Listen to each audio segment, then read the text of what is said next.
ഇത് ആദ്യമായിട്ട് നമ്മളിതിപ്പോൾ അൺബോക്സ് ചെയ്തിട്ട് നമുക്ക് ഇതിന്റെ പേപ്പർ ഉള്ളത് ആദ്യം ഇത് ഇട്ട് കൊടുക്കുക. ഇതിങ്ങനെ ഇട്ടാൽ മതി. അടിയിൽ നിന്ന് മേലോട്ട് വരണം. പേപ്പർ റോൾ ഇട്ടുക, അടയ്ക്കുക. എന്നിട്ട് നമുക്കിതിന്റെ മോഡ് ഏതാണെന്ന് ആദ്യം അറിയണം. ഇപ്പൊ പുതിയല്ലേ, അപ്പൊ അതിന് നമ്മൾ ഫീഡ് ബട്ടൺ ഒന്ന് അമർത്തി പിടിച്ചിട്ട് പവർ സ്വിച്ച് ഒന്ന് ഓൺ ആക്കണം. അത് വിടരുത്. അതായത് നമ്മൾ ഈ ഫീഡ് ബട്ടൺ ഇങ്ങനെ അമർത്തി തന്നെ പിടിച്ചേക്കണം. എന്നിട്ട് പവർ ഓൺ ആക്കണം. എന്നിട്ട് ഇവിടെ 2 ലൈറ്റ് ഇവിടെ ഉണ്ട്. അത് നിനക്ക് ബ്ലൂ ഉണ്ട്, റെഡും ഉണ്ട്. ഇത് രണ്ടും ഒരുമിച്ച് കത്തും. അപ്പൊ ആ സമയത്ത് മാത്രമേ നമ്മൾ ഈ കൈ വിടാറുള്ളൂ. ഇപ്പൊ രണ്ടും കത്തിയാണ്. അപ്പൊ നമുക്കിവിടെ ഇതേ കണക്ക് ഒരു പ്രിന്റ് വരും. കൈ വിടുമ്പോഴത്തേക്ക് ഇതേ കണക്ക് ഒരു പ്രിന്റ് വരും. എന്നിട്ട് ഇപ്പൊ ഇത് ലേബൽ മോഡ്, ഇതിന്റെ മോഡ് കറണ്ട് മോഡ് ഏതാണെന്ന് ഇവിടെ കാണിച്ചിട്ടുണ്ട്. ഇനി ഇതിനെ നമുക്ക് റെസീറ്റ് മോഡ് ആക്കണമെങ്കിൽ ഒന്നുകൂടി പ്രസ് ചെയ്തിട്ട് വിട്ടാൽ അത് റെസീറ്റ് മോഡായിട്ട് വരും. എന്നിട്ട് ഈ റെസീറ്റ് മോഡിലാക്കണമെങ്കിൽ പിന്നെ ഇത് പവർ ഓഫ് ചെയ്ത് വെക്കണം. പവർ ഓഫ് ചെയ്തിട്ട് ഓൺ ആക്കിയാൽ പിന്നെ റെസീറ്റ് മോഡിലായിരിക്കും. ഇപ്പൊ ഇത് ഓൺ ആക്കിയിട്ടുണ്ട്. ഇനി ഇതിപ്പോ റെസീറ്റ് മോഡിലാണ്.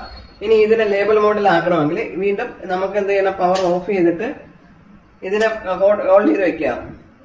എന്നിട്ട് പവർ ഓൺ ആക്കുക. ഒരു 10 സെക്കൻഡോളം ഹോൾഡ് ചെയ്ത് വെക്കുക. അപ്പൊ 2 ലൈറ്റ് കത്തും. ആ സമയത്ത് മാത്രമേ നമ്മൾ ഈ ഫീഡ് ബട്ടണിന് കൈ വിടാവുള്ളൂ. അപ്പൊ അവിടെ ഒരു പ്രിന്റ് വരും. ഇപ്പൊ 2 ലൈറ്റും കത്തിയായിരുന്നു. അപ്പൊ നമുക്ക് അവിടെ പ്രിന്റ്, ഇപ്പൊ കറണ്ട് ബോർഡ് റെസീറ്റ് ആണ്. ഇനിയിപ്പോ ഇത് ലേബൽ ആക്കണമെങ്കിൽ ഒന്നും കൂടെ പ്രസ് ചെയ്തിട്ട് വിടുക. ഇത്രയും ചെയ്തിട്ട് പവർ ഓഫ് ചെയ്യാം. എന്നിട്ട് ഓൺ ആക്കി കൊടുക്കുക.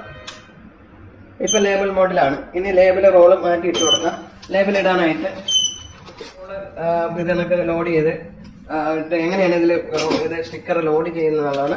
നമ്മളിപ്പോ ഇത് കണക്ക് സ്റ്റിക്കർ ലോഡ് ചെയ്തിട്ട് ഇവിടെ ഈ വെട്ടില് നമുക്ക് ഇതിങ്ങനെ ഇട്ട് കൊടുക്കണം. എന്നിട്ട് ഇവിടെ നമുക്ക് ഈ സൈഡിലോട്ട് തന്നെ ഒരു സൈഡ് കയറി നിൽക്കണം. ചെറുത് കാര്യം ഇത് വലിയ സ്റ്റിക്കറൊക്കെ ചെയ്യണമെങ്കിൽ നമുക്ക് വലുതായിട്ട് അഡ്ജസ്റ്റ് ചെയ്യാൻ വേണ്ടിയിട്ടാണ് ഈ ഇവിടെ ഒരു ലോക്കുണ്ട്. ഇത് കണക്ക് പിടിച്ച് കേട്ടണം ലോക്ക്. എന്നിട്ട് കുറച്ച് ഇത് പുറത്തോട്ട് തള്ളി നിർത്തി കൊടുക്കുക. എന്നിട്ട് നമ്മളിത് അടയ്ക്കുക. എന്നിട്ട് പവർ ഓൺ ആക്കണം. അപ്പൊ നമ്മുടെ ലേബൽ മോഡിലാക്കിയിട്ടാണ് ഇത് ഇട്ടിരിക്കുന്നത്. ഇപ്പൊ ലേബൽ മോഡിലാണ് ഇത് നിൽക്കുന്നത്. ഇനി ഇതിനെ നമുക്കൊന്ന് കറക്റ്റ് ചെയ്യാനായിട്ടൊന്ന് പ്രസ് ചെയ്ത് കൊടുത്തു കഴിഞ്ഞാൽ നമ്മൾ കറക്റ്റായിട്ട് അത് ഫീഡ് ചെയ്ത് കറക്റ്റ് അവിടെ വന്ന് നിൽക്കും. അപ്പോൾ ഒരെണ്ണം ഒന്ന് മാറി നിൽക്കും. ഇനി നമുക്ക് എങ്ങനെയാണത് മൊബൈലുമായിട്ട് കണക്ട് ചെയ്ത് പ്രിന്റ് ചെയ്യുന്നതെന്ന് നോക്കാം. ഇതിനായിട്ട് നമ്മൾ ബ്ലൂടൂത്ത് ഓപ്ഷൻ എടുക്കുക. എന്നിട്ട് നമുക്ക് ബ്ലൂടൂത്ത് ഇത് പെയർ ചെയ്യണം. അപ്പം നമുക്ക് ഇവിടെ കാണാം, ഇത് അവൈലബിൾ ഡിവൈസിൽ നമുക്കിവിടെ പ്രിന്റർ 001 ആണിത്. ഇത് പ്രിന്റർ 001 സെലക്ട് ചെയ്യുക. എന്നിട്ട് ഇത് നമ്മളതിന്റെ കോഡ് 0 ആണ്. ഇതിന്റെ കോഡ് 1 2 3 4. ഓക്കെ, ഇത്ര ചെയ്യുക. അപ്പൊ ഇവിടെ പെയർഡ് എന്ന് പറഞ്ഞിട്ട് നമുക്കിവിടെ അത് പെയർ ആയിട്ടുണ്ട് ആൾറെഡി. അപ്പൊ ആ ലിസ്റ്റ് നമുക്കിവിടെ സേവ്ഡ് നമുക്കിവിടെ കാണാൻ പറ്റും. ഇനി നമുക്ക് ആപ്ലിക്കേഷനിൽ പ്രിന്റ് ലേബൽ എന്നുള്ള ഒരു ആപ്ലിക്കേഷൻ ആണ് അതിവിടെ ചെയ്തിട്ടുണ്ട്.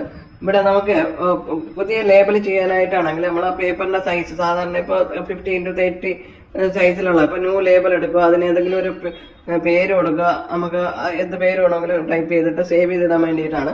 പേപ്പറിന്റെ വിത്ത് എത്രയാന്ന് വെച്ചാൽ ഇത് 50 ആണ് ഇട്ടിരിക്കുന്നത്. അതെനിക്ക് ഹൈറ്റ് നിങ്ങൾക്ക് പല സൈസിലുള്ള കിട്ടും. ഇത് 50x30 ആണ്. എന്നിട്ട് ന്യൂ ലേബൽ എടുക്കുക. ഇതാണ് ഇതിന്റെ ഡിസൈൻ ചെയ്ത സ്ക്രീൻ വരുന്നത്. അപ്പൊ ഇതിനായിട്ട് നമുക്ക് ഡിസൈൻ ചെയ്യാനായിട്ട് ഇവിടെ ഇതിന്റെ ടൂളുകൾ ഇവിടെ അവൈലബിൾ ആണ്. ഇൻപുട്ട് എന്ന് വെച്ച് കഴിഞ്ഞാൽ നമുക്ക് ബാർകോഡോ ടെക്സ്റ്റോ എന്ത് വേണമെന്ന് വെച്ച് കഴിഞ്ഞാൽ ഇവിടെ നമുക്ക് ടൈപ്പ് ചെയ്ത് കൊടുക്കാം.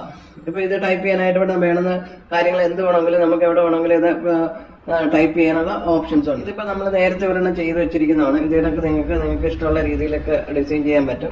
അതിന് നമുക്ക് പ്രിന്റർ ഇനി കണക്ട് ചെയ്യണം. അപ്പൊ ഇതിന്റെ പ്രിന്റിന്റെ പ്രിവ്യൂ ആണ്. അപ്പൊ ഇത് പ്രിന്റ് പ്രസ് ചെയ്യുക. അപ്പൊ ഇവിടെ നോട്ട് കണക്റ്റഡ് എന്ന് കാണിക്കുന്നുണ്ട്. ഒരു പ്രാവശ്യം നമ്മൾ ഇത് കണക്ട് ചെയ്ത് കൊടുക്കുക. അപ്പൊ ഇവിടെ അവൈലബിൾ ആയിട്ടുള്ള ഡിവൈസ് ഇവിടെ കാണാം. അപ്പൊ ആ പ്രിന്റർ 00 ആണ് അവിടെ കണ്ടു. അപ്പൊ ഇവിടെ കണക്ഷൻ വന്നിട്ടുണ്ടെന്ന് കാണിക്കുന്നത്. നമുക്ക് ഇതിന് പ്രിന്റ് ചെയ്യിക്കാനാണെങ്കിൽ പ്രിന്റ് പ്രസ് ചെയ്യുക. എത്ര കോപ്പി വരും എന്നുള്ളത് നമ്മൾക്ക് ഇപ്പോൾ 2 ആണെങ്കിൽ 2 3 ഇപ്പോൾ ഒരു 3 കോപ്പി അടിക്കണമെങ്കിൽ 3 പ്രസ് ചെയ്യുക. ഇത് എനിക്ക് പ്രിന്റ് ആയിട്ട് വരും. ഇത്രയും ചെയ്താൽ മതിയാവും.